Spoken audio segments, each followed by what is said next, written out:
Hi, okay, so in this video there is a problem with this machine and we're going to fix the timing. So let me show you. I've put a piece of denim in the machine, doubled over.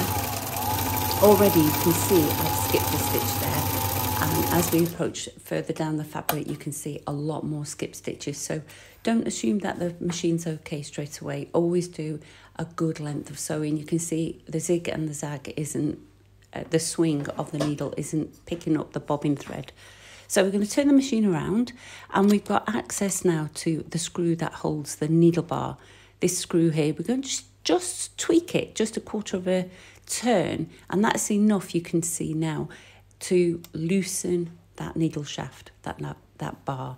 See how it's loose? I'm going to just wipe away that excess grease. We don't need that grubby oil and thread there, that lint that's built up.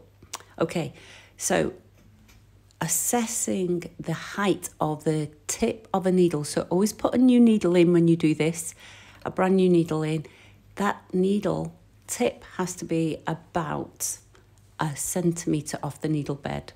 Once you've done that, you can now just tighten that screw up and get back into sewing. Now I like to make sure I do a really good long length of sewing.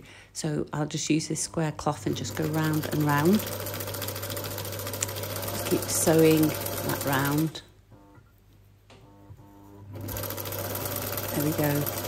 And you can see that underneath the tension is already right. So I've recalibrated the tension before I did this. So I did that in another video, so you can go and look for that. But you can fix the timing just as easily as this. Old machines, especially if you over oil them, things start coming loose and coming apart. And it's easy to over oil if you think that that's probably what's just needed.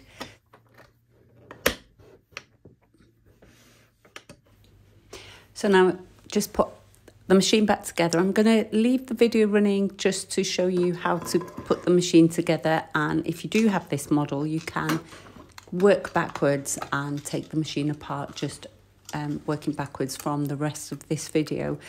Enjoy the rest of your day.